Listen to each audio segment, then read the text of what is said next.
계시면 오늘 요한복음 20장 11절에서 18절까지 함께 교도할 수 있도록 하겠습니다. 한 가지 더. 다음 주에 그 재정 보고할 때 프린트물 안 나눠줍니다. 왜냐하면 이렇게 우리가 다른 곳에 전세 들어와서 살고 있잖아요. 그래서 이렇게 그런 것들이 나가고 그러면 보안상 이제 조금 좀 문제가 될 수 있기 때문에 디지털로만 발표를 하게 될 겁니다. 그 배드 뉴스, 굿 뉴스가 하나 있습니다. 다음 주 말씀은 굉장히 짧다. 왜냐하면 시간 안에 맞추고 밥 먹어야 되잖아. 근데 다음 주 말씀은 짧다. 자, 오늘 말씀 대신 길진 않아. 원래대로. 자, 11절부터 우리 교도할 수 있도록 하겠습니다. 마리아는 무덤 밖에서 서서 울고 있더니 울면서 구부려 무덤 안을 들여다보니 흰 옷 입은 두 천사가 예수의 시체 뉘었던 곳에 하나는 머리편에 하나는 발편에 앉았더라. 천사들이 이르되 여자여 어찌하여 우느냐 이르되 사람들이 내 주님을 옮겨다가 어디 두었는지 내가 알지 못함이니이다. 이 말을 하고 뒤로 돌이켜 예수께서 서 계신 것을 보았으나 예수이신 줄을 알지 못하더라. 예수께서 이르시되 여자여 어찌하여 울며 누구를 찾느냐 하시니 마리아는 그가 동산지기인 줄 알고 이르되 주여 당신이 옮겼거든 어디 두었는지 내게 이루소서 그리하면 내가 가져가리이다. 예수께서 마리아야 하시거늘 마리아가 돌이켜 히브리 말로 라보니 하니 이는 선생님이라 말이라. 예수께서 이르시되 나를 붙들지 말라 내가 아직 아버지께로 올라가지 아니하였노라. 너는 내 형제들에게 가서 이르되 내가 내 아버지 곧 너희 아버지 내 하나님 곧 너희 하나님께로 올라간다 하라 하시니 막달라 마리아가 가서 제자들에게 내가 주를 보았다 하고 또 주께서 자기에게 이렇게 말씀하셨다 이르니라. 아멘. 자, 오늘 우는 눈인가 보는 눈인가라고 하는 제목으로 여러분과 함께 하나님 말씀 나누기 원합니다. 우리 옆에 분들하고 인사하시죠. 하늘을 바라봅시다.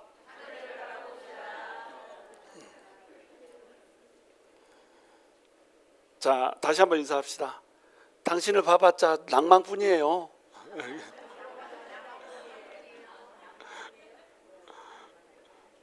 그건 인사하기 싫어하네요. 자기 스스로 낭만이 아닙니까? 다시 한번 인사합시다. 하늘을 봐야 소망이 옵니다. 아멘.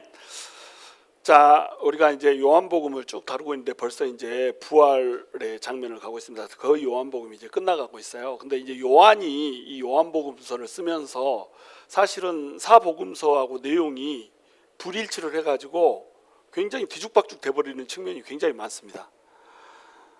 그래서 요한이 요한복음을 쓸 때 왜 이렇게 썼을까라는 생각을 하게 할 정도로 고개를 이렇게 갸우뚱하게 만들거든요. 왜냐하면 세 복음서가 이미 써져 있지 않았습니까? 근데 세 복음서에 복음서 하나를 이미 알고 있는 채로 이렇게 추가를 하는 거잖아요. 그러면 좀 일치되게 쓰면 얼마나 좋겠어요? 그런데 십자가 장면, 부활하는 장면 이런 장면 보면 이 세 개 복음서하고 이 요한복음에 기록된 기록이 틀린 부분이 많습니다. 일치하지 않는 부분이 이제 많단 말이에요. 그래서 사람들이 이거 봐라 성경은 일치하지 않으니까 가짜 아니냐 막 이렇게 생각한단 말이에요. 그런데 그 일치하지 않는 것 때문에 성경이 진짜인지를 아시기 바랍니다. 이 성경은 성령의 감동으로 써졌습니다. 성령의 감동으로 써졌다 하니까 성령님이 자 이제부터 받았으니 해가지고 그걸 받아 적었다라고 생각하시면 안 돼요. 그것을 우리가 뭐라고 얘기하냐면 기계적 영감법 이렇게 얘기합니다. 영감님이 오셨나 이게 아니고 성령님께서 영감을 주셨단 말이에요. 성령으로 스피릿으로 썼다는 겁니다. 그런데 기계적 영감법이라고 하는 것은 뭐냐면 자 받아 적어 그래가지고 들리는 대로 또는 이제 봐라 하고 보이는 대로 이렇게 썼다 이렇게 하는 것이 기계적 영감법이에요. 근데 우리 하나님은 그렇게 역사하시는 분이 아니란 말이에요. 우리 하나님은 유기적 영감법이라고 하는 방식으로 영감을 주셔가지고 성경을 쓰게 만들었습니다. 유기적 영감법이라고 하는 건 뭐냐면 모든 하나님의 사람들 속에 하나님이 역사를 해주시는 거예요. 역사하시고 보게 하시고 관찰하게 하시고 듣게 하시고 막 이렇게 개인적인 체험, 개인적인 경험으로 하나님께서 알게 하시는 겁니다. 그리고 이제 성경을 딱 쓰겠다 이렇게 하는 순간에 성령님께서 감동을 주면서 그 사람의 경험과 그 사람의 체험과 그 사람의 이 상황 이런 것들이 녹아있게 성경을 쓰게 만드는 거예요. 그러면 성경이 어떻게 써요? 기계적으로 딱 받아 써진 그 AI 같은 그런 느낌이 아니고 훨씬 생동감 있는 3D의 입체감이 있는 성경 말씀으로 이제 우리에게 오게 된다는 거예요. 그러니까 이 복음서가 4개가 써져 있잖아요. 마태, 마가, 누가, 요한 이렇게 네 가지 복음서가 있단 말이에요. 이 네 가지 복음서가 우리 성령님께서 기계적으로 받아쓰게 만들었다면은 필요가 없어요. 왜냐하면 한 성경에다가 순서대로 하나님이 주시고자 하는 말씀을 자, 요 이동해가지고 처음부터 끝까지 쫙 이렇게 받아쓰게 만들면 되는 겁니다. 그러면은 뭐 누가가 따로 기록하고 요한이 따로 기록하고 이럴 필요가 없단 말이죠. 그러면 그렇게 기록하면 이제 어떻게 되냐면 논증이라고 하는 측면에서 아, 이렇게 했으니까 명확히 이래 이렇게 우리가 받아들일 수는 있지만 그 사람들이 경험하고 느끼면서 그 사람이 그 시대에 자기들의 대상에게 전달해 주려고 썼던 그 입체적인 성령님의 역사, 하나님의 역사는 우리가 피부로 다가오지 못하게 될 수 있단 말이에요. 그래서 유기적 영감법이라고 하는 방식을 쓰는 겁니다. 그래서 마태는 유대인에게 또는 마가는 이제 핍박받는 그리스도인들에게, 로마에 핍박받는 그리스도인들에게, 누가는 모든 헬라인들에게, 그리고 이 모든 것들을 취합하여서 요한은 모든 코스모폴리탄 이 전 세계에 있는 모든 영혼들에게 그 대상으로 썼단 말이에요. 그리고 그 대상들에게 쓰면서 그들이 듣기를 원하는 내용을, 그때 당시에 1차적인 독자들이 들어야 되는 내용을 하나님의 메시지로 전달을 했다고 하는 겁니다. 그러니까 그 전달하는 메시지가 다를 수가 있어요, 없어요? 당연히 다를 수가 있죠. 로마인들한테 얘기하는 메시지하고 유대인들한테는 메시지가 다를 수밖에 없습니다. 유대인들이 이미 통상적으로 알고 있는 내용들을 다룰 필요가 있어요, 없어요? 다룰 필요가 없습니다. 로마인들이 모르는 내용들을 언급을 해줘야 돼요, 안 해줘야 돼요? 언급을 해줘야 됩니다. 근데 로마에 핍박받는 그리스도인들한테 너네가 핍박을 이기려면 이렇게 살아야 돼 라고 기록할 수 있지만 일반적으로 핍박받지 않는 사람들한테 핍박을 이기려면 이렇게 살아야 돼, 이 편지가 필요해요, 안 해요? 필요 안 하다는 겁니다. 그러니까 그때 당시에 살아가고 있는 독자들의 상황에 맞춰서 쓰다 보니까 마태복음, 누가복음, 요한복음, 이 마가복음 이것이 따로 적어졌어야 했단 말이에요. 근데 이 따로 적어져 있는 것들이 그렇게 하다 보니까 어때요? 불일치할 수밖에 없다는 거예요. 달라질 수밖에 없다는 겁니다. 그래서 십자가에 예수님이 달려 죽은 시점도 어느 날인지를 우리가 정확히 모릅니다. 많은 사람들이 이제 우리가 일반적으로 정통적으로는 이 예수님이 무슨 요일 날 달려 죽었다고 믿고 있죠? 금요일 날 달려 죽었다고 믿고 있습니다. 정통적으로 믿는 거 모르세요? 전통적으로는 금요일 날 달려 죽은 걸로 믿고 있습니다. 그런데 성경을 어떻게 보면은 금요일 날 죽었다는 말씀이 없어. 그리고 그 요나서나 뭐 이런 거 보면은 3일 밤낮 동안 그 무덤의 음부에 계시다가 부활하시는 이런 장면으로 그려져야 되기 때문에 3일 밤낮을 채워야 되는 거예요. 그런 시각으로 보면은 또 어떻게 돼요? 수요일 날 예수님이 돌아가신 걸로 이렇게 봐도 되는 겁니다. 그렇게 보고 성경을 봐도 전혀 하자가 없는 거예요. 또 어떤 사람은 야, 수요일은 좀 심했다 그러면서 목요일로 생각하는 사람도 있습니다. 그러면 예수님은 수요일 날 돌아가신 거예요? 목요일 날 돌아가신 거예요? 금요일 날 돌아가신 거예요? 우리 알지 못합니다. 근데 우리는 금요일 날 돌아가신 걸로 많이들 이제 믿고 있죠. 그러면 우리 하나님께서는 왜 성경을 기록하면서 그렇게 구체적으로 금요일 날 돌아가셨어 이렇게 말씀을 안 하고 계실까요? 그것이 중요하지 않다는 게 이유입니다. 그게 중요하지 않다는 거예요. 중요한 건 뭐예요? 무슨 요일 날 죽으셨는지가 중요한 게 아니고 예수님께서 우리 죄를 뒤집어 쓰고 우리를 대신하여서 죽으시고 부활하심으로 말미암아서 우리가 영원히 살 수 있는 소망을 주셨다는 거, 이게 중요하다는 거예요. 이렇게 기록하고 이런 것을 이제 기록하고 있기 때문에, 이런 방식으로 기록하고 있기 때문에 성경에 불일치가 있는데 이 불일치가 오히려 성경이 진짜라고 하는 것을, 성경의 진실성을 규명을 해준다고 하는 겁니다. 누군가가 짜고 치는 고스톱이었다면 어떻게 되겠어요? 똑같이 만들죠. 이미 마태복음, 마가복음 다 읽고 누가복음 기록하는 거잖아요. 누가가 뭐라고 그래요? 누가복음 1장 1절 2절에 뭐라고 얘기합니까? 이미 된 바에 대해서 많은 사람이 붓을 들었으나 이 모든 내막을 상세히 지켜본 나도 너희에게 더 잘 전해주기 위해서 붓을 들었나니 이러면서 시작하잖아요. 그러니까 누가는 마태복음, 마가복음 다 읽었습니다. 그리고 나서 기록했단 말이에요. 그러면 어때요? 이런 거 다 취합해가지고 최종본, 자 완성본 이걸 낼 수 있었단 말이죠. 근데 그렇게 하지 않습니다. 왜 그래요? 필요한 부분만 기록했기 때문에. 그러면서 이 불일치가 생기는 거, 사람들이 각자 다른 방향에서 보는 예수 그리스도를 바라본 거, 이렇게 기록한 것으로 기록이 됐기 때문에 훨씬 이게 진짜구나 이렇게 믿을 수가 있단 말이에요. 예를 들면 다른 경전은 그렇지 않잖아요. 한 내용으로 쭉 이렇게 써져 있단 말이에요. 관점이 없다는 겁니다. 관점이. 왜냐하면 짝퉁이니까, 가짜니까, 그냥 스토리로 써놨으니까. 소설은 완전히 한 스토리 라인으로 싹 써지잖아요. 소설에 막 이런 버전 있고 저런 버전 있고 막 이렇게 왔다 갔다 하지 않지 않습니까? 왜요? 그건 지은 거니까. 근데 예수님의 이야기는 지어낸 얘기가 아니란 말이죠. 있는 사실을 다른 각도에서 어떤 것을 강조점으로 보느냐에 따라 다르게 써져 있다는 겁니다. 그러니까 불필요한 것은 빼버리고 필요한 것은 쓰고. 그럼 부활에 대해서도 어떨까요? 부활에 대해서도 똑같습니다. 자, 지금 여러분한테 이제 제가 질문합니다. 예수님의 무덤에 맨 처음에 간 사람은 누굽니까? 누구요? 막달라 마리아잖아요. 마리아라고만 얘기하면 안 됩니다. 마리아 군단이 있어. 마리아가 너무 많아. 예수님 엄마 이름이 뭐예요? 마리아요. 나사로 동생 이름이 뭐예요? 마리아요. 야고보의 엄마 이름이 뭐예요? 마리아요. 요한과 야고보의 엄마 이름이 뭐예요? 그렇게 대답할 줄 알았어. 틀려 그러면은 살로메. 그거는 지금 걸렸어. 마리아 아니에요.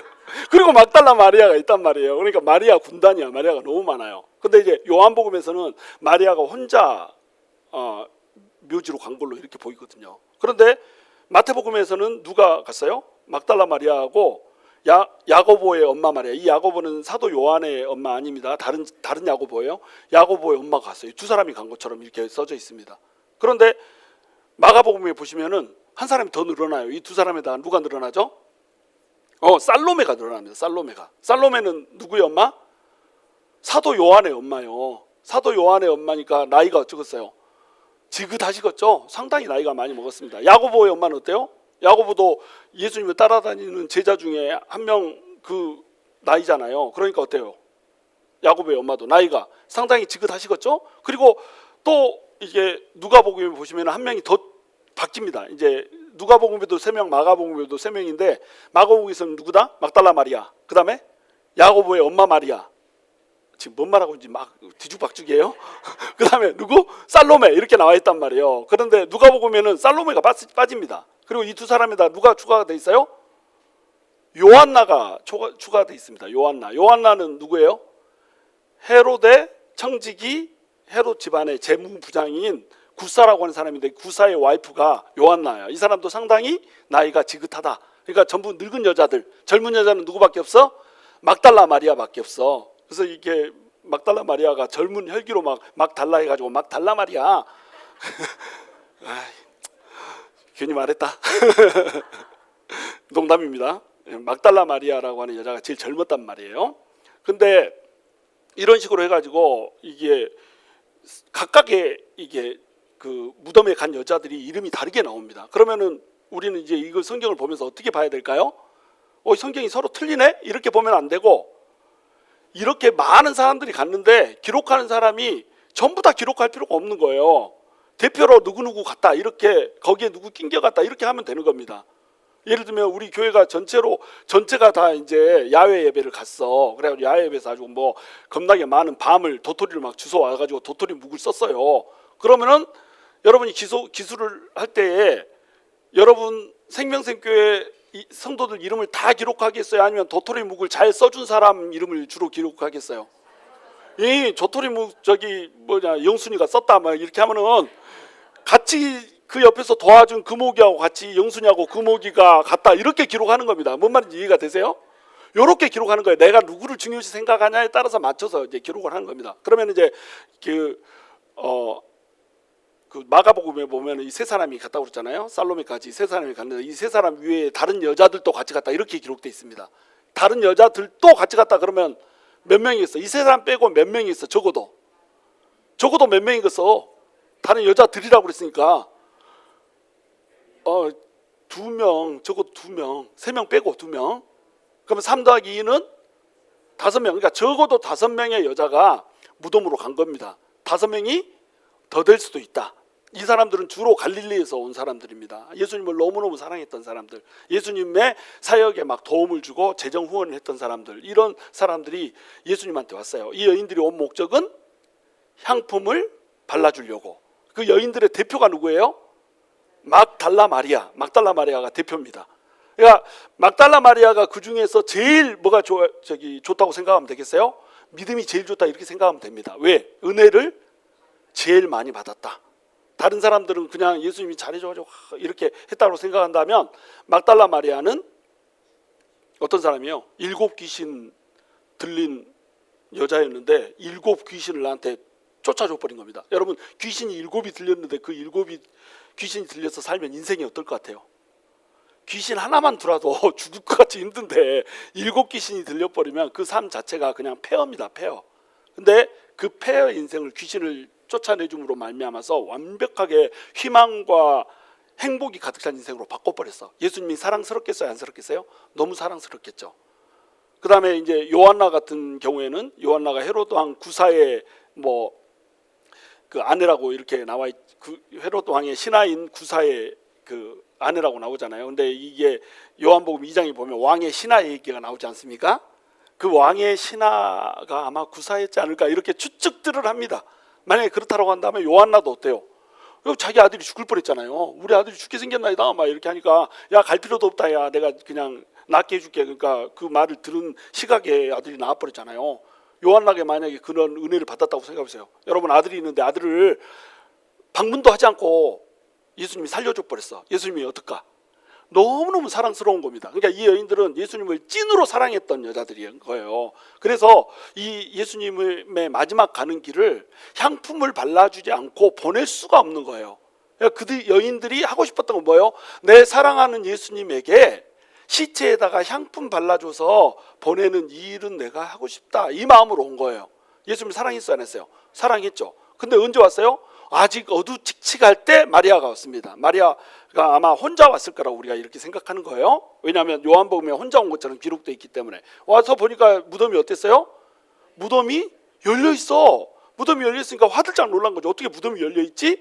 제가 이제 스토리를 다시 조합을 해주는 겁니다.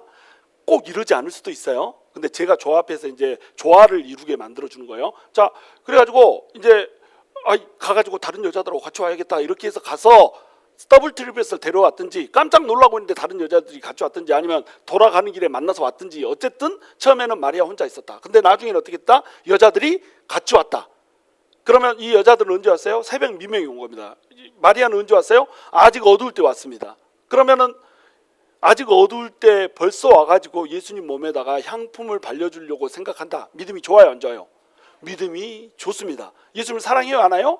예수님을 사랑합니다. 그런데 아직 뭐가 없어요? 예수님이 부활한다라고 하는 그 말씀을 믿는 명확한 말씀 신앙이 없는 거예요. 감정 신앙이 있는 겁니다. 예수님 너무 좋아요. 이 신앙이 있는데 말씀을 제대로 파악하고 말씀대로 제대로 눈을 떠서 구속사적인 눈을 가지고 예수 그리스도를 바라보는 이 눈이 그들한테는 없는 거예요. 그러니까 향품 발라버려야지 이러고 온 겁니다. 향품 바른 것이 오로지 나의 목적이에요. 목적. 그래서 향품을 들고 왔습니다. 그러면 향품은 왜 여자들이 들고 온 걸까요? 방언 터지려고 그럽니다. 말을 빨리 하려다 보니까 천천히 해야겠다. 안 되겠다. 방언 나오겠다. 자, 향품을 바르는 것이 여자들의 일이었습니다. 그러니까 유대인들의 장례 예법을 좀 여러분이 알 필요가 있는데, 유대인들이 장사를 지낼 때 무덤까지 데리고 가는 것은 누가 하겠어요? 상여를 메고 가는 건 누가 메고 가겠습니까? 남자들이 메고 가겠죠. 가끔 가다가 힘센 자매들이 이제 막 나도 끼겠다 막 이렇게 할 수 있지만 당신 못 깁니다 이렇게 합니다. 우리 공순자 집사님 같은 경우에 나도 메어라 막 이렇게 할 수 있지만 그렇게 내버려 두지 않아요. 이 상여는 누가 메고 간다? 남자들이 메고 간다. 그리고 무덤에 돌을 누가 굴려줘요? 남자들이 굴려줘요. 그러니까 무덤에 가면서 이 다른 공간복에서 보면 이 무덤을 누가 굴려주고 고민하면서 가잖아요. 여자들이 같이 가면서 무덤을 굴려줄 사람이 없는 겁니다. 그런데 무덤 돌문을 굴려줄 사람이 없어도 그들은 어때요? 어찌게 되겠지 그러고 가고 있는 거예요. 그만큼 예수님을 사랑했다. 그러나 부활을 믿는 믿음은, 말씀대로 믿는 말씀 신앙은 없었다. 그런 거예요. 그래서 남자들이 이제 돌문을 굴려주면은, 그 돌문이 너무 무거우니까 남자들이 굴려주면은 거기에 들어가가지고 향품을 누가 발라요? 여자들이 이제 바르는 거예요. 근데 이제 예수님이 장사 이렇게 지낼 때 상여를 나갈 필요가 없었잖아요. 바로 그 옆에 이제 무덤이, 그 아리마대 요셉의 무덤이 있었으니까 거기다 바로 안치한 거 아니에요? 그리고 예수님이 십자가에 달렸을 때 피 범벅이 됐잖아요. 그러면 이것을 어떻게 합니까? 닦아줘야 되는 겁니다. 그래서 니고데모가 향품을 가지고 온 거예요. 이 향품을 쓸 때 향품을 바르는 목적이 있습니다. 향품을 바르는 목적이 뭘까요? 시체가 썩지 말라고, 이렇게 우리 알고 있잖아요. 그게 애굽의 방식입니다. 또 헬라의 방식이고. 근데 이제 시체가 썩지 않아 버리면 어떤 일이 벌어지냐면, 빨리 시체가 썩어야지 하나님한테 갈 수 있는데 시체가 빨리 안 썩어 버리면 하나님한테 빨리 못 가. 그러니까 시체는 어떻게 해야 돼요? 썩어야 됩니다.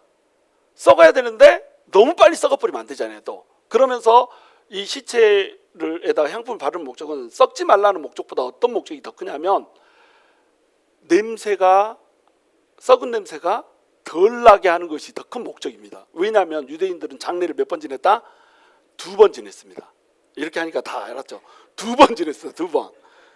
맨 처음에 장례는 어떻게 지냐면 향품 발라가지고 이렇게 안에 그 무덤에다 안치를 해서 이것을 썩힙니다. 이게 첫 번째 장례예요. 이렇게 하고 이제 몸이 썩어지잖아요. 몸이 다 썩어지면 1년 정도 몸이 썩어진다고 이렇게 생각을 했습니다. 그러면 1년 정도 몸이 쫙 썩어지고 나면 1년 후에 뭐라죠? 몸 다 썩었으니까 뭐가 남아있어? 뼈가 남아있잖아요. 이 뼈만 갖다가 다시 이 뼈를 안치를 해주는 겁니다. 이게 두 번째 장례예요. 그러니까 예수님한테 어떤 사람이 찾아오지 않습니까? 찾아와가지고 예수님, 제가 예수님을 너무너무 따라다니고 싶은데요, 우리 아버지 장사를 좀 지내야 되겠습니다. 그러니까 아버지 장사를 지내고 따르게 하소서. 이렇게 하니까 예수님이 뭐라고 하시죠? 죽은 자로 저를 장사하게 하고 너는 당장 나를 따라라, 이렇게 얘기하잖아요. 그러면 우리가 그 말씀을 읽으면서 어떻게 오해를 합니까? 아따, 예수님은 죽은 아버지 장례도 못 지내게 하는 불효 막심한 사람이네.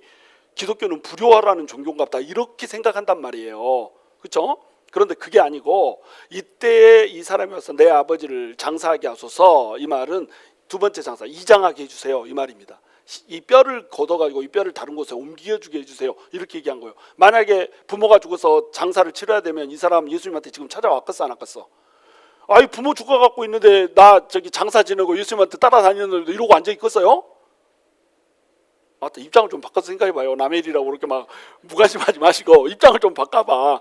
아버지가 죽었어. 아버지가 죽었는데 예수님한테 딱 와가지고 예수님, 당신을 따라다니고 싶은데 장사 지내고 따라도 될까요? 이렇게 물어보겠어요? 아니죠. 그러니까 1년이 된 겁니다. 1년이 돼서 이장할 시점이 됐기 때문에 이거 이장 끝내고 그때부터 따라다닐게요. 근데 우리 주님한테는 어때요? 그거 이장하는 것이 아무 문제가 아닌 겁니다. 근데 왜 이들은 두 번 제사를 드리냐면 이렇게 1년 동안 시체가 썩는 동안에, 이 육신이 썩는 동안에 뭐가 썩는다?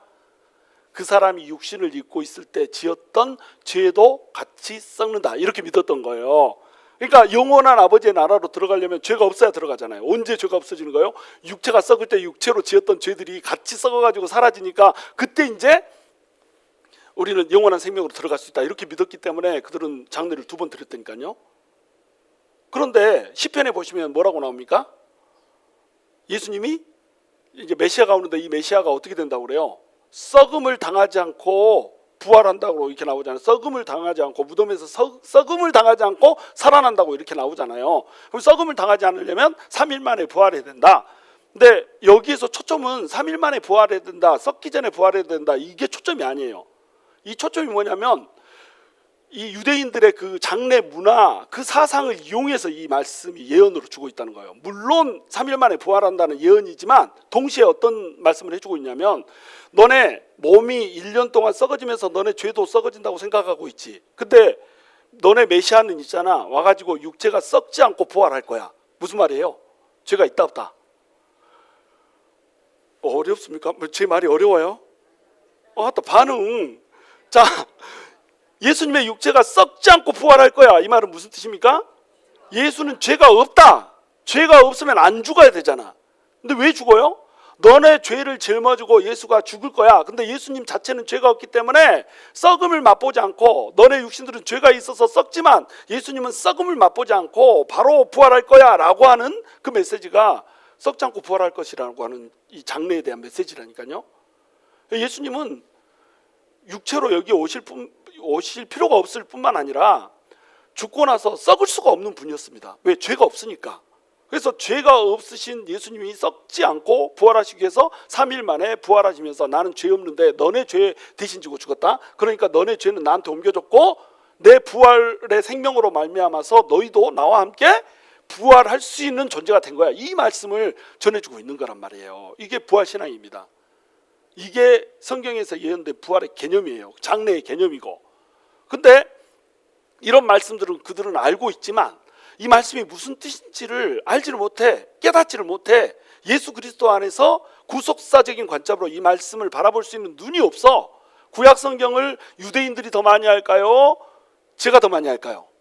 당연히 유대인들이 더 많이 알지. 그런데 구약 성경을 유대인들이 더 많이 깨닫고 있을까요? 내가 더 많이 깨닫고 있을까요?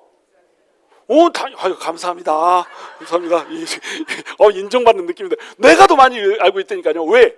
나는 예수님을 안다. 그들은 예수님을 모른다. 예수님을 모르고 구약을 알면 이건 껍데기라는 거예요. 그러니까 그들은 예수님을 알지 못한 채 구약을 알고 구약의 문화를 알고 있습니다. 그 문화 속에, 그들의 문화 속에 이미 예수 그리스도가 완벽하게 담겨져 있어요.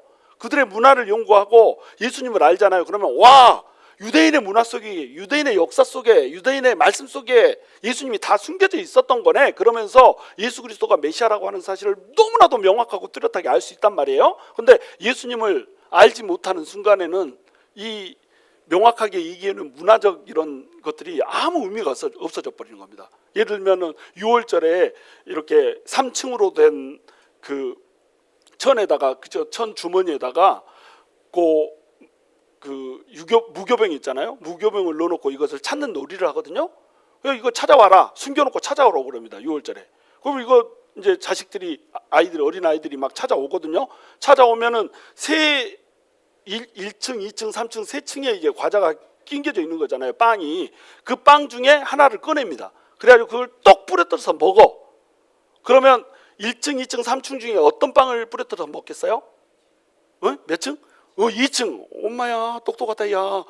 2층에 있는 것을 꺼내 먹습니다. 왜 그럴까요? 성부, 성자, 성령 중에 성자 제2위 하나님이 부러져서 죽은 거예요. 그러니까 6월절 어린 양으로 부러져서 죽으신, 터져서 죽으신 그 예수님을 상징하는 그 문화가 유대인의 문화 속에 있다니까요. 근데 그들은 그걸 왜 하는지 알아요? 몰라요? 모릅니다. 자기들이 그 문화를, 그 풍습을 지키고 있으면서 그 풍습이 왜 그렇게 진행되는지 몰라. 그러니까 알긴 아는데 눈이 갇혀져 있어. 육신의 눈으로만 보는 거예요. 근데 우리는 그 문화를 접해보진 않았어. 그리고 한 번도 여러분이 경험도 안 해봤는데 내가 설명만 해줬어. 근데 여러분, 내가 답을 얘기하기도 전에 여러분이 어때요? 2층은 누굴까요? 그랬더니 예수님 이렇게 얘기하잖아. 왜 이렇게 얘기하는 걸까, 여러분이? 눈이 열렸다. 무슨 눈이? 영안이 열렸다, 영안이. 이게 예수님이 있고 없는 자의 차이라니까요. 근데 막달라 마리아가 아직 예수님을 보는 눈이 열리지 않은 겁니다. 나에게서 귀신을 쫓아주신 사랑하신 예수님, 사랑하는 예수님, 나의 인생을 통으로 바꿔주신 너무나도 존경스러운 예수님, 나의 선생, 나의 스승, 이렇게만 예수님을 인식하고 있는 거예요. 근데 그 예수님이 죽어버렸네. 너무너무 슬픈 거예요. 그래가지고 너무너무 슬프니까 어때요? 이제 무덤을 찾아간 거예요. 무덤을 찾아갔는데 이 무덤이 비어 있으니까 이제 여인들한테 막 가가지고 뭐 같이 왔든지 뭐 어쨌든 하여튼간 여인들하고 같이 있었지 않습니까? 그런데 뭐 다른 복음서에 보면은 어떻게 나오냐면 이미 무덤 문은 열려 있고 천사들이 무덤 문 양쪽에 서 있었다 이렇게 나옵니다. 앉아 있었다 이렇게 나옵니다. 그리고 이 천사들이 뭐라고 얘기하죠? 너희가 어찌하여서 여기 사한 자를 죽은 자 가운데서 찾느냐? 너희가 찾는 예수는 이미 부활하였느니라. 이 말을 빨리 갈릴리 사람들한테 가서, 아니 네 형제들한테 가서 전해주고 뭐라고 얘기해요? 갈릴리에 먼저 가서 기다리고 있으라고 그래라. 막 갈릴리에 먼저 가서 기다리고 있는다고 해라. 막 이렇게 전해주라고 얘기하잖아요. 그러니까 이 여자들이 어떻게 합니까? 화들짝 놀라서 막 달려가는 장면으로 나오잖아요. 그러면 막달라 마리아가 지금 울고 있는 것이 설명이 안 되는 겁니다. 막달라 마리아가 기쁨으로 천사들 보고 막 달려가가지고 그 예수님이 부활했대요. 천사들 만났어요. 천사들이 예수님 부활했다고 가르쳐 주던데요. 이렇게 전했다라고 한다면 지금 막달라 마리아가 무덤 밖에서 왜 울고 있어요? 예수님이 부활했다라고 하는 것을 믿고 갔다면 지금 빈 무덤인 예수님을 보면서 울 이유가 있어요, 없어요? 없는 겁니다. 그럼 우리는 이걸 어떻게 설명하냐 이거죠. 그래서 믿지 않는 사람들이 이걸 보고 야 이거 성경 구라다야 이렇게 얘기한다는 거예요. 근데 구란 것이 아니라 자세히 안 써져 있을 뿐이다. 어떻게 된 사건이냐? 많은 학자들이 이렇게 생각을 하는 겁니다. 저도 이게 동의하고요. 막달라 마리아가 맨 처음에 이제 보고 화들짝 놀랐습니다. 어머, 무덤이 비었어. 무덤에서 누가 시체를 가져갔나 봐. 이렇게 하고 여자들이 이제 합류를 했습니다. 그래 합류를 하고 있는 틈에 여자들하고 같이 봐도 문이 열려 있는 걸 봤지. 무덤 문 진짜 열려 있지. 내가 잘못 본 거 아니지. 이렇게 하니까 무덤 문이 열려 있네. 이렇게 한 겁니다. 그러니까 막달라 마리아가 어떻게 했어요? 이거 내가 알릴게. 그 중에 제일 젊은 여자가 누구라고? 막달라 마리아가 제일 젊다니까요. 그러니까 젊은 여자가 내가 가서 알릴게 막 이러고 달려간 겁니다. 뒤로 돌아서 달려가고 있는 틈에 어떻게 했어요? 이 천사가 딱 나타나가지고 양쪽 그 문 양쪽에 무덤 문 양쪽에 딱 앉아 있는 겁니다. 그래가지고 여자들한테 야 너네도 가서 얼른 알려줘라. 슬퍼하지 말아라. 내가 그 예수님이 부활했다. 야 무덤 문은 내가 열었다. 야 막 이렇게 하면서 천사들이 얘기하는 거예요. 어떤 사람은 두 천사가 있었다고 그러고 어떤 사람은 한 천사가 말했다고 그럽니다. 왜 이렇게 또 차이가 있을까요? 두 천사가 있었을 겁니다. 두 천사가 나타났을 건데 두 천사를 뭐 누가 같은 경우에는 역사가니까 그대로 이제 기록을 해놨다면 마태 같은 경우에는 두 천사 중에 말한 천사한테만 초점을 두는 거예요. 두 천사를 다 기록할 필요가 없습니다. 그렇죠? 도토리 주스로 간 사람들 이름 다 기록할 필요 없어. 묵순 사람만 기록하면 된다. 그러니까 누구만 기록하면 돼요. 말한 천사만 딱 기록을 한 겁니다. 그러니까 한 천사, 두 천사 차이가 안 나는 거예요. 이해가 되시죠? 그 천사가 딱 이제 말을 해주니까 이 여자들이 자 천사들이 예수님 살아났다 부활했다 말하니까 1번 놀랐을까요? 2번 기뻐했을까요? 놀랐죠. 기뻐는 안 했을까? 기뻐도 했습니다. 1번, 2번이 다 답이 맞습니다. 그래서 깜짝 놀랐습니다. 깜짝 놀라면서 또 어떻게 했어요? 너무 기뻤습니다. 두려워해서 깜짝 놀라고 무서워하고 두려워했는데 어떻게 했냐면 또 기뻤습니다. 그래가지고 이 여자들이 다른 박질했더라. 달려서 제자들한테 이걸 알려주러 간 거예요. 지금 막달라 마리아는 이미 달려가고 있어요. 근데 막달라 마리아가 가지고 있는 소식은 뭐예요? 무덤이 비었어요 이거예요. 여자들이 가지고 있는 소식은 뭐예요? 부활했답니다 이거예요. 그런데 막달라 마리아는 젊어. 그러니까 막 뛰어가는 겁니다. 올림픽 선수처럼. 근데 이 뒤에 따라오는 여자들은 어때? 요한의 엄마라니까. 살로메 요한의 엄마요. 나이가 60이 넘었다. 허리가 휘었다. 엄청 빨리 달려갔습니다. 자기 딴에는. 근데 팔은 막 달려가는데 발은 슬로우 비디오예요. 이거 아세요? 늙어가지고 팔은 막 달려가는데 발은 안 달려가는 거? 우리 집에도 한 명 있어. 막 이렇게 달립니다. 왜 이걸 돌리는지 몰라. 프로펠러 돌리지 막 달려가는데 안 가. 급해가지고 막 앞에 가야 되는데 가로막고 안 가. 나이 먹으면 다 이렇다. 그래가지고 막 가는데 속도가 안 나는 거예요. 그 틈에 누가 와버렸어요? 베드로하고 요한이 소식을 듣고 무덤에 와가지고 이제 빈 무덤을 발견한 겁니다. 무덤이 비었네? 이렇게 발견한 거예요. 그리고 이 두 남자를 이제 데리고 오는데 두 남자가 어떻게 했다고 나옵니까? 달려왔다고 나오잖아요. 그럼 마리아는 여자잖아. 아무리 지가 젊어도 요한하고 베드로도 젊다. 이 사람들은 남자다. 남자하고 여자하고 달리기 하면 남자가 빠르다. 물론 뭐 저기 김민지 막 이런 애들처럼 남자보다 훨씬 빠른 육상 선수도 있지만 막달라 마리아가 그렇게 막 달리는 마리아는 또 아니야. 그러니까 누가 먼저 달려왔겠어요? 요한과 베드로가 먼저 달려온 겁니다. 그리고 요한과 베드로는 거기서 이제 무덤을 본 거예요. 무덤에 빈 무덤을 본 겁니다. 빈 무덤을 보고 요한은 그 속으로 예수님이 부활했구나 이걸 깨닫고 간 거예요. 베드로는 모릅니다. 이거 깨달았는지 안 깨달았는지 믿는지 안 믿는지 진짜 모호해. 다른 성경에 보시면은 베드로가 믿지 못했다 이렇게 나옵니다. 그러니까 베드로는 믿지 못했어. 요한은 속으로는 믿었지만 겉으로는 말은 못했어. 누구한테도 말 안 했어요. 마리아한테도 나는 부활했다고 믿는다 말 안 했어요. 왜? 미쳤다 갈까봐.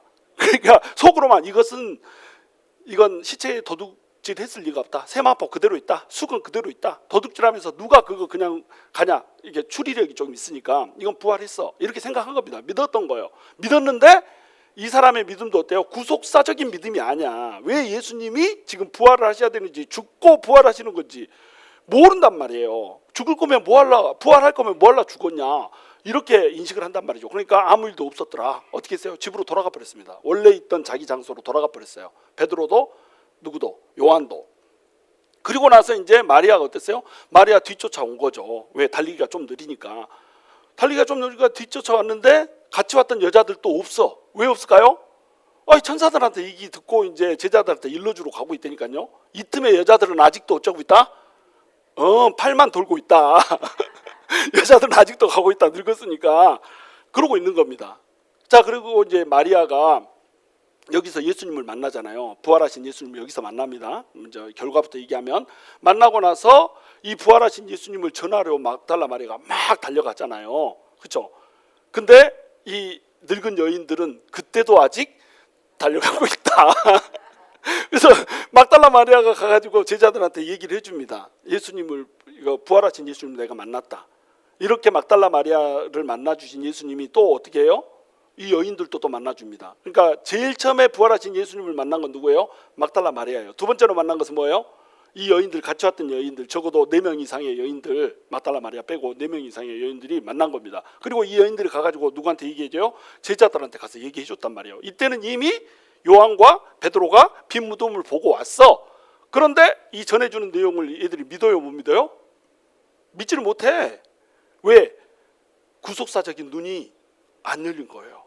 눈이 안 떠진 겁니다. 그러니까 내 눈으로 예수님을 만나기 전에는 못 믿는다. 우리 도마가 뭐 믿음이 많다, 믿음이 없다, 의심이 많다 이렇게 생각하잖아요. 도마뿐만이 아니라니까. 요한하고 베드로가 왔다. 근데 요한은 마음속으로 믿었지만 그냥 집으로 가버렸어. 베드로는 아직도 못 믿어. 자, 막달라 마리아가 예수님이 부활했다는 것을 알지 못한 때 향품만 바를 생각만 지금 꽂혀가지고 하고 있다. 이건 무슨 뜻이에요? 다른 여자들은 말할 것도 없다 이런 뜻입니다. 막달라 마리아가 그중에 제일 믿음이 좋다니까요. 그러면 사도 요한하고 베드로가 그냥 말없이 집으로 가버렸고 베드로는 아직도 빈 무덤 보고도 의심하고 있다. 이건 무슨 뜻이에요? 다른 제자들은 말할 것도 없다 이런 뜻입니다. 아무도 믿음이 없어요. 아무도 예수님이 성경대로 죽고 3일 만에 부활할 것이라고 하는 구속사적인 가치관과 구속적인 믿음과 말씀 신앙이 없습니다. 그냥 그들은 그들의 눈에 보이는 것만 쳐다보고 있는 거예요. 마치 오늘날의 우리들하고 똑같죠. 그렇죠? 상황만 보고 진짜 살아계시는 부활하셔가지고 우리 중에 살아 역사하시는 예수 그리스도를 바라보는 구속사적인 그 눈이 우리한테 없는 거예요. 그러면 어떻게 돼요? 현상만 보는 겁니다. 왔다, 현상이 이렇게 안 돌아가냐? 왜 나한테만 이렇게 힘들게 하냐? 왜 하나님은 나랑 이렇게 안 친하냐? 막 이렇게 하고 있다는 겁니다. 지금 마리아가 하고 있는 일이 꼭 이거예요. 그래서 마리아가 오늘 본문을 보시면 처음부터 울기 시작해서 끝까지 웁니다. 눈물을 계속 흘리는 마리아로 이제 나오는 거예요. 이제 제가 이걸 설명해 줄까요? 마리아가 무덤 밖에 서서 울고 있었어요. 울면서 구부려 무덤 안을 들여다보니 막 울고 있습니다. 우리 주님이 너무 불쌍합니다. 주님 세상에 그렇게 고생하시고 살다가 착한 일만 하고 살았는데 십자가에서 못 박혀서 돌아가시더니 시체도 훔쳐가 버렸다. 내가 향품도 못 발라줬는데 시체까지 훔쳐가 버렸다. 이렇게 울고 있는 거예요. 근데 우리 형제님들, 아내분들하고 사신 분들은 다 알고 계시죠? 우리 자매님들이 머리에 더듬이 2개 달고 있는 거. 우리 자매님들은 머리에다 더듬이 2개 달고 있습니다. 촉이 너무너무 좋아. 그래가지고 남자가 거짓말하면은 다 알아봅니다. 방귀 꼈지? 아니. 트름했지? 아니. 냄새가 안 나도 난 다 알아. 딱 이래 봅니다. 촉이 안테나가 2개 달렸다니까요. 이렇게 여자들은 이 촉이 막달라 마리아도 너무 좋았습니다. 그래가지고 막 울고 있는데 할 건 다 해. 또 울고 있는데 이 뒤가 싸늘한 거야. 뭐가 있는 것 같은 거예요. 그냥 휙 돌아가지고 무덤 안을 이제 들여다 본 겁니다. 그랬더니 아니나 다를까 무덤 안에 천사가 2명이 있는 거예요. 근데 이 천사 2명이 어떤 모습으로 하고 왔어요? 사람의 모습으로 하고 있습니다. 천사들은 천사 모습으로 하고 나타나면은 우리가 못 알아볼 리가 없거든요. 근데 천사가 나타날 때는 사람의 모습으로 하고 나타날 때가 되게 많습니다. 여러분이 뭐 예를 들어서 환상 중에 천사 보신 분도 있죠? 우리 교회에 있습니다. 그리고 꿈에 천사 보신 분들도 있고 막 이렇잖아요. 근데 대부분 천사가 어떻게 생겼던가요? 물어보면 다 하얀 옷 입고 사람이 나타났다 이렇게 얘기합니다. 근데 천사가 그렇게 안 생겼습니다. 천사는 뭐가 달렸어요? 날개가 달렸어. 몇 개? 6개 달렸습니다. 스랍 천사가 6개 달렸고요. 그룹 천사가 4개 달렸습니다. 그래서 스랍 천사가 날아다닐 때 어떻게 해요? 날개 2개는 얼굴을 가려요. 왜 얼굴을 가릴까요? 하나님 얼굴을 내가 쳐다볼 수가 없다. 그리고 날개 2개는 발을 가립니다. 이 더러운 발을 하나님한테 보일 수가 없다. 그리고 날개 2개만 딱 피고 다닙니다. 근데 날개를 파닥거리면서 그 참새 날듯이 막 이렇게 안 날아다닙니다. 천사가 그냥 뿅뿅 이렇게 날아다닙니다. 천사는 사실은 날개가 필요 없을 수도 있어요. 근데 생긴 것이 날개가 그렇게 6개가 달려 있습니다. 근데 이 날개가 달려 있을 뿐만 아니라 또 어때요? 얼굴을 보면 얼굴이 사자 얼굴을 한 천사도 있고요. 그 소 얼굴을 하고 있는 천사도 있고요. 독수리 얼굴을 한 천사도 있고 사람 얼굴을 한 천사도 있습니다. 근데 이 천사들 또 자세히 보면 어떻게 생긴지 아세요? 온 사방이 다 눈입니다. 눈 다 눈. 눈깔 막이요. 눈깔 몬스터야. 그냥 눈이 여기저기 달려 있습니다. 그냥 보면 어떻겠어요? 키도 막 어마어마하게 큽니다. 이렇게 큰 게 날개는 6개 달고 이거 2개 가리고 이거 2개 가리고 쫙 이렇게 뿅뿅 날아다니면서 딱 자세히 봤더니 눈이 막 사방에 달려 있어요. 여러분 어떻겠어요? 무섭죠? 보고 싶어요, 안 보고 싶어요? 아, 그거 별로 보고 싶지 않습니다. 별로 비호가면 안 좋게 생겼어. 근데 안 좋게 생긴 천사가 어떻게 나타나냐면 무섭지 않은 모습으로, 인자한 모습으로, 사람의 모습으로 이렇게 나타난다니까요. 그러니까는 천사를 봤어도 막달라 마리아가 알 수가 있어요, 없어요? 알 수가 없어요. 그냥 사람인 줄 알았어. 천사들이 있는데 이르되 여자여 어찌하여 우느냐, 여자여 어찌하여 우느냐 이렇게 물어봤습니다. 여자여 어찌하여 우느냐, 이 말은 왜 우는지 몰라서 물어본 걸까요? 아니면 다른 의도가 있을까요? 다른 의도가 있죠. 왜 우세요? 혹시 뭐 저기 서방이 죽었나? 막 이렇게 하면서 물어본 게 아닙니다. 왜 우느냐, 이 말은 지금 네가 울 타이밍이 아니야. 썩음을 맛보지 않고 죽어가지고 너네를 구원하시기로 한 예수가 지금 부활하셨어. 그래서 너네한테 구원의 문이 열린 거야. 영원한 생명의 문이 열렸다. 웃어도 모자랄 판에 왜 울고 있냐, 이 말입니다. 눈을 좀 떠라. 네 눈이 지금 울으라고 만들어 놓은 거냐, 보라고 만들어 놓은 거냐, 이게 물어보고 있는 거예요. 여러분, 눈을 울라고 만들었어요, 보라고 만들었어요? 보라고 만들었잖아. 근데 특히 우리 자매들 눈이 보라고 있는 게 아니라 울하고 있을 때가 많아. 뭔 일만 생기면 막 울어. 그래가지고 이거 보면 남자들이 어떻게 해요? 또 우냐? 이러잖아. 그렇죠? 그래도 울면 어때요? 그만 좀 울어라 이러잖아요. 그래도 또 울면 어떻게 하냐? 으악! 이러고 나가버리잖아요. 그렇죠? 자, 왜 이럴까요? 눈이 보라고 만들어졌는데 왜 우냐? 이런 믿음으로 그런 게 아니라 지도 보는 눈이 없어.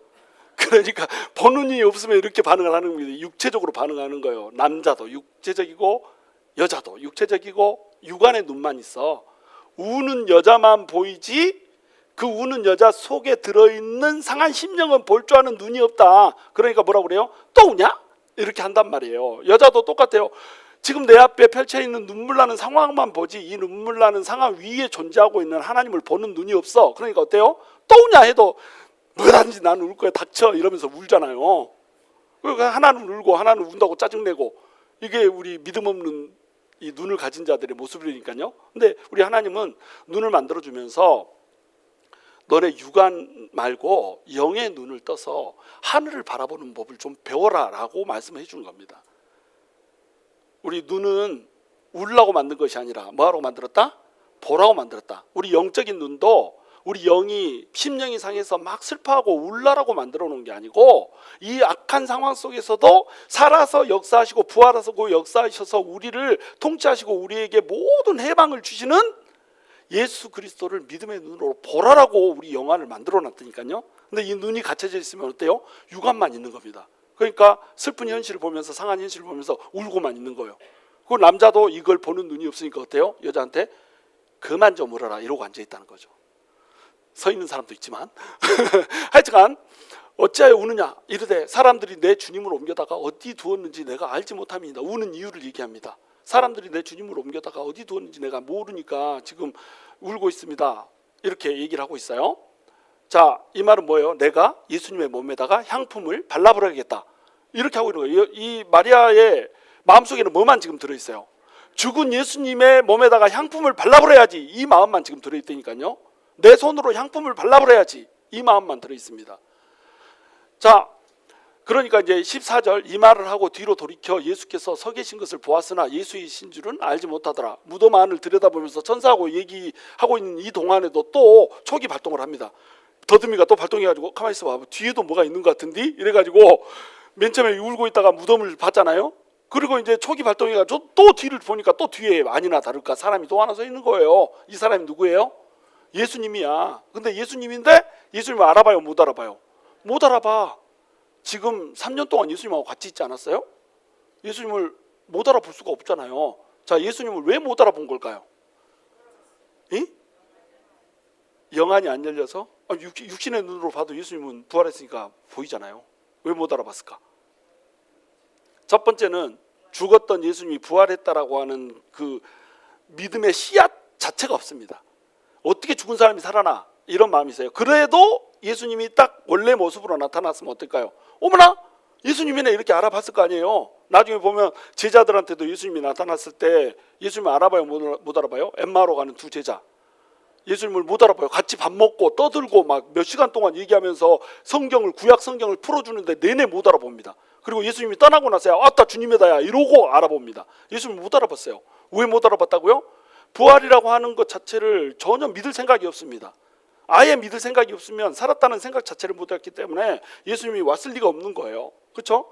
그런데 그럼에도 불구하고 예수님이 예수님의 모습을 하고 왔으면 알았다. 그런데 예수님은 영광스러운 몸으로 변화가 된 겁니다. 여러분 많은 사람들이 뭐 우리가 부활할 때는 그 한 30대에 제일 이쁜 모습으로 부활할 거다. 여러분 30대에 내가 아무리 잘생겼어도 부활해서 영원히 살고 싶은 얼굴은 아니요. 뭔 말인지 알겠어요? 그 모습으로 부활하는 게 아니라니까요. 알아볼 수 없는 영광스러운 모습으로 부활하는 겁니다. 우리가 그 못생긴 사람들 성형하면서 앞팀 뒷팀하고 콧대만 딱 하나 세우고 나타나도 누구셔요 이러잖아요. 응? 휴가 갔다 온다더니 다른 여자가 나타났어. 그래가지고 새 가족 온 줄 알고 어이구 저 어떻게 오셨습니까? 누구 소개받고 오셨습니까? 막 이런데 나 몰라 막 이렇게 하면서 얘기하는데 그 사람이요. 그것만 바뀌어도 그런데 우리 주님이 이 천국 성령을 받고 와버렸다니까 영광스러운 모습으로 변형이 돼서 와버렸습니다. 못 알아봅니다. 예수님은 우리 육신을 입고 있는 모습으로 영이 아닌 육신으로 왔거든요. 육신으로 왔기 때문에 제자들하고 같이 어떻게 합니까? 먹잖아요. 생선도 먹고 그 다음에 내 손 만져봐라. 만지면 만질 수도 있습니다. 분명히 만질 수는 있는데 또 제자들한테 나타날 때는 어떻게 했어요? 벽을 뚫고 나타나 버립니다. 분명히 육체인데 그때 그 육체가 기다 아니다? 아니다. 막 공간을 통과해버린 육체라니까요. 예수님이 그런 육체로 부활했다 그러면 우리는 어떻게 될까요? 우리도 그런 육체로 변형이 된다니까요. 영광스러운 몸으로 변화가 된다. 너무 근사한 스토리인 거예요. 근데 예수님이 지금 현재는 그런 것을 다 계시를 안 해줬어. 그래가지고 예수님이 나타난 거예요. 그러니까 알아봐 못 알아봐? 알아볼 턱이 없죠. 예수님처럼 안 생겼는데 너무 예수님보다 더 멋지게 설레게 생긴 남자가 나타난 거예요. 이? 자, 그래가지고 예수님인지는 알지 못하는 겁니다. 15절 함께 읽습니다. 시작. 여자여 어찌하여 울며 누구를 찾느냐 하시니 마리아는 그가 동산직인 줄 알고 이르되 주여 당신이 옮겼거든 어디 두었는지 내게 이르소서 그리하면 내가 가져가리이다 이렇게 얘기하고 있습니다. 자, 여자한테 예수님이 얘기합니다. 어찌하여 울며 누구를 찾느냐? 이게 무슨 얘기예요? 진짜로 몰라서 물어보는 거 아니잖아요. 예수님 지금 부활해가지고 이제 진짜 신적인 능력까지 이제 다 회복한 예수님으로 지금 등장한 거잖아요. 그렇죠? 그런 예수님으로 진짜 하나님이 되셔가지고 등장했는데 이걸 모를 리가 없습니다. 근데 이건 왜 물어보는 걸까요? 네가 지금 울 때가 아니라는 겁니다. 누구 찾냐? 나 여기 있다 이거죠. 나를 알아볼 수 있는 눈이 열려야 된다는 겁니다. 그런데 눈이 지금 안 열려 있어. 그러니까 어찌하여 울며 누구를 찾느냐 이렇게 물어보는 거예요. 마리아가 끝까지 못 알아봅니다. 그가 동산직인 줄 알고 있어요. 그래가지고 만약에 당신이 옮겼으면 어디다 둔지 내게 말해 주십시오. 그러면 내가 가져가겠습니다. 아니 예수님이 뭐 덩치가 얼마나 큰지 모르겠지만 여자지가 예수님을 업고 갈 수 있어요? 살아있는 예수님 업고 가라 해도 10m 가면은 피 꼬그라질 건데 지금 예수님 죽어 있잖아. 시체가 더 무거운지 아시죠? 그 시체 끌고 지가 어떻게 가겠다고. 그러니까 마리아는 예수님을 사랑했다 안 했다? 너무너무 사랑합니다. 믿음이 좋다 안 좋다? 믿음도 너무너무 좋습니다. 근데 어떤 믿음이 없어요? 이 구속사적인 눈으로 바라보는 말씀 신앙에 그 눈이 없는 거예요. 그 믿음이 없는 거야. 그러니까 이런 것을 믿음을 뭐라고 불러요? 허당 믿음 이렇게 부르는 겁니다. 믿음이 아직 허당이야. 그래서 나한테 시체가 어딘지 말씀만 해주세요. 이렇게 얘기하고 있어요. 그랬더니 예수님이 마리아만 알아들을 수 있는 음성으로 마리아를 불러주십니다. 마리아야 이렇게 불러주세요. 그러니까 마리아가 그때서야 예수님이다 이렇게 안 거예요. 이게 무슨 뜻인지 아시죠? 예를 들면 스가랴서 10장에서 우리가 예수님이 휘파람을 분다고 나오잖아요. 예수님이 목자로 오셔가지고 양들한테 휘파람을 분다고 나옵니다. 그러면 휙 하고 휘파람을 부는데 내 양들한테 내가 휘파람을 휙 불면은 내 휘파람 소리를 양들이 알아듣고 와요 안 와요? 와. 그런데 내가 휘파람을 안 불고 우리 정성순 집사님이 휘파람을 휙 이렇게 불었어. 그러면 그 소리 듣고 올까요 안 올까요? 안 와. 양은 눈이 어두워. 눈이 어둡지만 뭐가 열려 있어요? 귀가 열려 있어.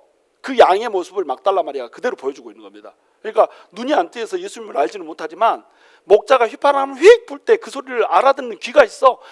이때까지 계속 마리아를 예수님이 똑같은 톤으로 불러줬단 말이에요. 마리아야, 뭐 어떻게 불렀는지 내가 흉내를 못 내겠어. 그때 내가 없었으니까. 근데 뭐 내 목소리도 또 별로 안 좋잖아. 하나님 톤은 아니잖아요. 하여튼 목에다 이빨 힘을 주고 버터발레 목소리로 마리아야 뭐 이렇게 했든지 그래도 안 된다. 하여튼 이렇게 했다는 겁니다. 그러니까 그 얘기를 듣고 예수님이다 이렇게 알아본 거예요. 그래서 선생님이요, 나보니요 이렇게 하고 돌이켜서 딱 이제 알아보게 된 거죠. 여러분, 이 귀가 우리한테 열려야 됩니다. 예수님을 알아보는, 예수님께서 우리한테 오실 때요, 우리만 알아볼 수 있는 그런 방식으로 오십니다. 예를 들면 막 그 지성이 너무 막 단단한 사람 있잖아요. 지성을 완전히 무너뜨려 버립니다. 의지가 너무 강한 사람 있잖아요. 다리 몽둥이 똑 분질러 버립니다. 감성이 너무 예민한 사람 있잖아요. 그러면 감성을 막 파고드는 그 감정을 막 만지는 그런 예수님으로 일렁이면서 이렇게 옵니다. 예수님 누구한테 오세요?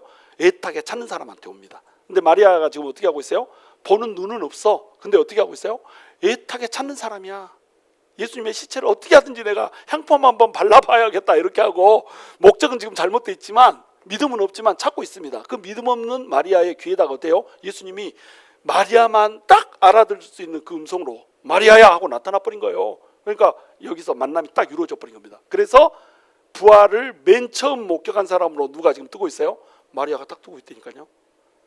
열정적으로 주님을 찾으면 부활하신 예수님을 만날 수 있다. 여러분도 찾으십시오. 예수님 찾으세요. 예수님도 죽어버리고 시체도 훔쳐져 버리고 이런 비슷한 상황에 여러분 있지 않아요?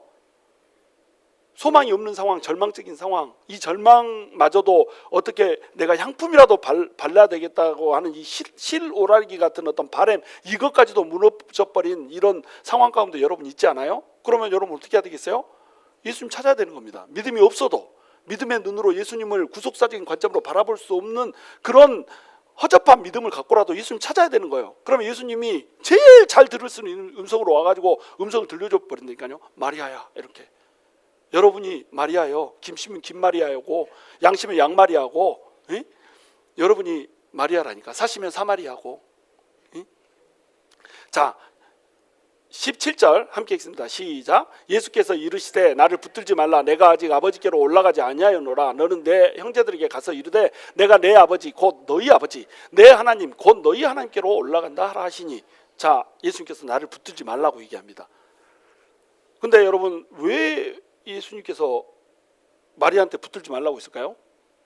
나는 아직 아버지께 올라가지 않았기 때문이다. 그러면 예수님이 마리아한테 보여주고 나서 또 누구한테 보여줬다고요? 제자들한테 알리러 가는 여인들한테 예수님이 나타났다니까요. 근데 그 여자들이 어떻게 했어요? 예수님한테 발을 붙잡았습니다. 그리고 발을 붙잡고 발꼬락을 붙잡고 어떻게 했어요? 예수님이 경배했습니다. 그때 예수님이 놔라, 바지 벗겨진다 이렇게 했어요? 안 했어? 안 했습니다. 노라고 안 했습니다. 그 경배를 그대로 듣고 가서 전해라, 나 살았다고 전해라 이렇게 얘기했습니다. 그리고 도마한테 나타났을 때는 어떻게 했습니까? 도마한테 나타났을 때 나 만져봐라 이렇게 했습니다. 나를 만져서 안 만지고 못 믿는 사람 들고 만져서 믿는 사람이 되라. 그러나 보지 않고 믿는 자가 복이 있다 이렇게 하면서 만지라고 그랬어요. 근데 여기서는 나를 붙들지 말라 이렇게 얘기하고 있거든요. 왜 이랬을까요? 마리아가 아직도 울고 있는 거예요. 오늘 본문 처음부터 시작해서 끝까지 지금 울고 있습니다. 맨 처음에는 예수님의 시체가 어딘지 몰라서 울었고요. 천사가 말 걸었는데 천사가 말 걸었으니까 이제 말 거는 사람이 있으니까 더 복받쳐서 울었고요. 그 다음에 뒤를 돌아봤는데 동산지기처럼 보이는 사람이 있으니까 저 사람은 시체가 있는지 알겠지. 그래가지고 그 사람한테 얘기하느라고 더 복받쳐서 울고 계속 울고 있어요. 근데 예수님이 이제 나타났단 말이에요. 그러면 울음을 딱 그쳐야 될 거 아니에요. 오메 부활했네 하면서 웃어야 될 거 아니에요. 근데 왜 울까요? 이제 너무 기뻐. 와, 감격에서 또 울어. 이 여자의 눈물은 종잡을 수가 없습니다. 슬프면 울고 아프면 울고 기쁘면 울고 어쩌란 거지? 그래가지고 막 계속 막 울고 붙잡고 있어요. 그러니까 예수님이 뭐라고 얘기하냐면 나를 붙들지 마라. 내가 아버지께 아직 올라가지 않았다. 이렇게 얘기하는 거예요. 이 말을 경상도 사투리로 하면 고마해라. 항마 고마해라 이겁니다. 그만 좀 해라. 그만 좀 해라. 나를 붙들고 나를 못 가게 나랑 같이 있고 싶고 그 마음은 알겠는데 지금 내가 그러려고 온 게 아니야. 구속사적인 눈을 떠서 날 바라봐야지 이 얘기하고 있는 거예요. 지금 네가 나랑 같이 기쁘다고 울고 앉아있을 때가 아니다. 빨리 가서 이 부활하신 예수를 전하고 지금 새롭게 부활하신 예수와 같이 살아날 사람들을 끌어모으는 일을 해야지. 그 믿음을 가져야지. 영의 눈을 떠서 영적 눈으로 이 성경을 바라볼 수 있는, 그래서 성경대로 말씀대로 믿을 수 있는 그 믿음을 너희가 가져야지, 이 얘기를 해주고 있는 거예요. 그래서 더 이상 붙들지 말아라 이렇게 얘기한 겁니다. 그리고 이제 예수님께서 해주신 말씀이 뭐냐면 내 형제들에게 가서 이르되, 이렇게 얘기하고 있어요. 누구 형제? 네 형제 아니고 누구 형제? 내 형제라고 얘기하고 있습니다. 내 형제면 누구의 형제예요? 이 지금 베드로, 야고보 이 제자들이 누구의 형제라는 거예요? 예수님의 형제라는 거예요. 그러면서 또 뭐라고 그래요? 내 하나님 곧 너희의 하나님. 그리고 그 전에는 뭐라고 얘기해요? 내 아버지 곧 너희 아버지, 이렇게 얘기하고 있습니다.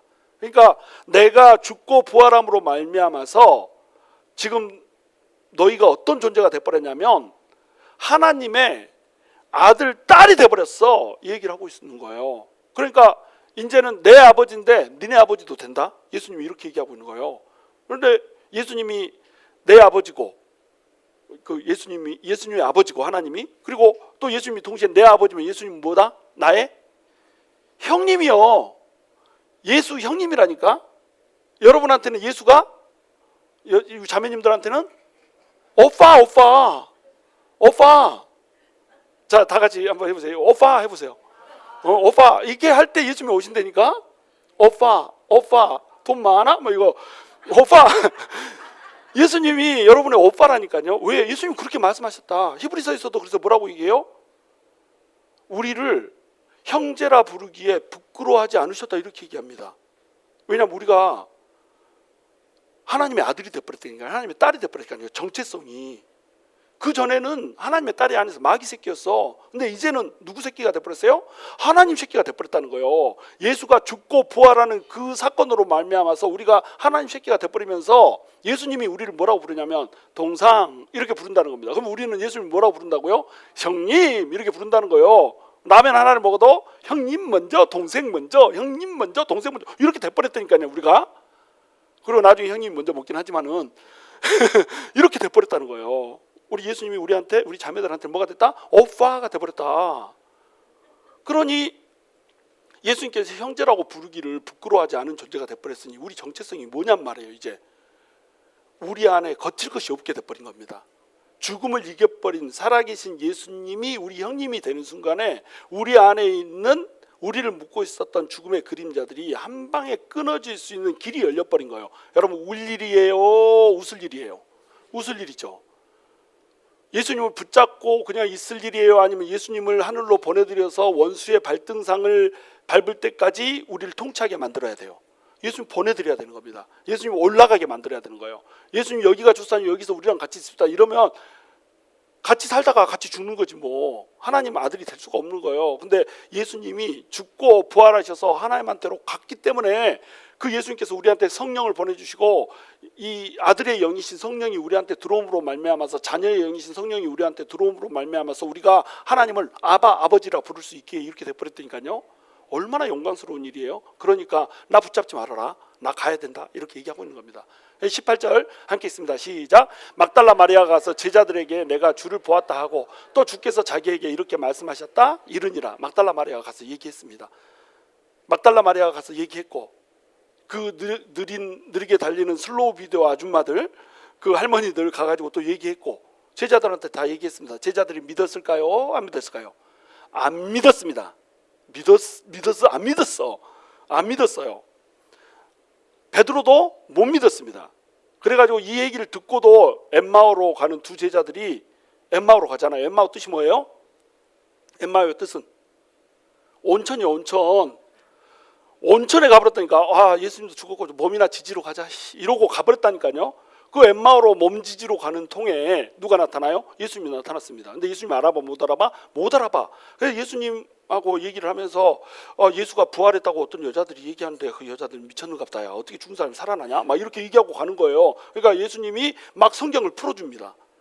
성경을 막 풀어주는데, 구약 성경을 막 풀어주는데 이게 막 살아서 막 다가오는 거예요. 마음이 막 뜨거워졌습니다.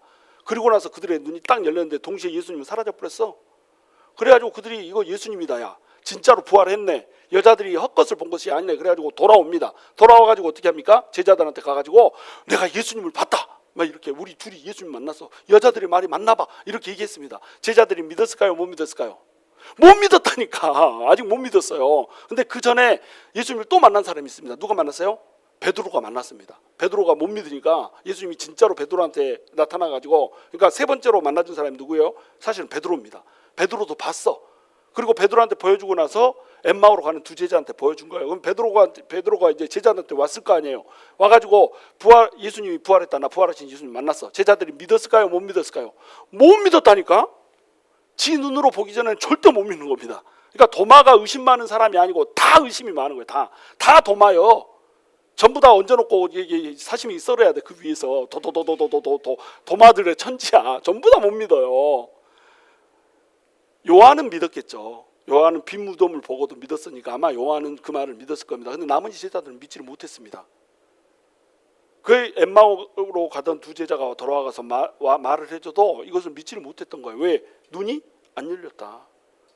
빈 무덤을 봤어도 구속사적으로 우리 주님께서 오셔가지고 이 백성들을 전부 다 죽고 부활해서 살려줘야 된다라고 하는 그 말씀의 신앙이 그들 안에 없었던 거예요. 그러니까 봤다는 사람이 그렇게 차고 넘치고 계속 늘어나도 못 믿어요. 11명한테 와가지고 얘기를 해주니까 그 11명도 못 믿잖아요.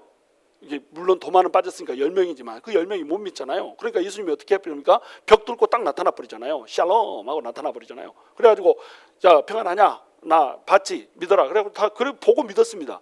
그리고 그때 도마는 어디 갔는지 안 나타나가지고 도마는 못 믿어서 도마까지 믿게 해주고 싶은 거예요. 왜? 도마도 하나님의 증인으로 세웠잖아요. 그래서 도마가 있을 때 제자들이 10명의 제자들이 다 얘기했습니다. 야, 봤다. 나도 봤고 우리도 다 봤고야. 엠마오로 가는 두 제자도 다 봤고야. 여자들 그 떼거리로 몰려갔던 여자도 다 봤다야. 이렇게 얘기해도 도마가 내 눈으로 보기 전에 난 못 믿어. 막 이렇게 해버렸던 거예요. 그러니까 또 예수님이 뿅 하고 나타나가지고 야, 만져봐라야. 이렇게 했습니다. 도마가 만졌을까 안 만졌을까? 안 만졌습니다. 안 만지고 믿었습니다. 성경에 만졌어? 나 만졌다고 우겨본 게 나도 자신이 없어지네. 다시 읽어보세요. 안 만지고 바로 고백합니다. 주는 하나님이시라고 바로 고백합니다. 이제 다음 주에 나오게 될 텐데, 그래서 예수님을 보고 믿게 되는 겁니다. 그들은 예수님을 보기 전에는 눈이 열리지 않아서 부활하신 예수님을 믿을 수가 없었어요. 자, 여러분한테 이제 묻습니다. 여러분은 부활하신 예수님을 믿어야 안 믿어요? 믿어야 안 믿어요? 믿죠? 그러면 12제자보다 여러분이 믿음이 더 좋다. 그렇잖아요? 논리적으로 부활하신 예수님을 액면 그대로 딱 여러분이 믿잖아요. 그러면 맨 처음에 예수님이 부활했다는 소식을 들었던 사람들보다 여러분 믿음이 더 좋습니다. 내 말이 틀려요? 틀리면 틀리다고 하세요. 자, 그런데 부활했다라고 하는 사실을 믿는 것보다 더 중요한 게 있습니다. 그게 뭐냐면 부활을 사는 거예요. 그게 더 중요합니다. 이 제자들은 영안이 열리지 않았기 때문에 부활했다라고 하는 사실 자체를 믿을 수가 없어요. 근데 부활했다라고 하는 사실을 믿는 순간에 어떻게 했어요? 그 순간에도 변화가 안 됐습니다. 그 순간에도 그들은 부활한지는 알지만 어떻게 했어요? 물고기 잡으러 가자 그러고 물고기 잡으러 갔다니까요. 암호 대고 문 열고 막 이렇게 숨어서 지냈다니까요. 근데 뭐가 와버렸어요? 성령님이 들어오시면서부터 그들의 인생이 완전히 바뀌어버렸어요. 여러분, 예수님이 부활하는 걸 여러분 안 봤잖아요. 근데 믿잖아요. 왜 믿는지 아세요? 여러분이 똑똑해서 믿는 게 아닙니다. 여러분이 믿음이 더 좋아서 방금 제가 말씀하신 대로 그래서 믿는 게 아니에요. 성령님이 여러분 안에 들어와버렸기 때문에 여러분 안에 믿음이 생긴 겁니다. 그 성령님이 여러분 안에 계세요. 이제는 누가 살아야 됩니까? 내가 살면 안 돼요. 내 육안의 눈으로 갖고 살면 안 됩니다. 누가 살아야 되냐면 내 안에 계신 예수님이 사는 겁니다.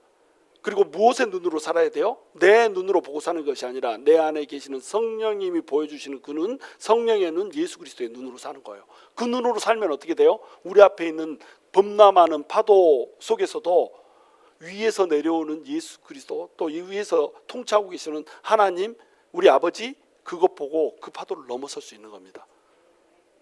그 믿음이 우리 속에 있어야 된다는 거예요. 그러면 우리는 담대하게 달려나갈 수 있습니다. 여러분, 상황 보지 마십시오. 현실 보지 마십시오. 여러분이 누구다? 예수님의 동생이다.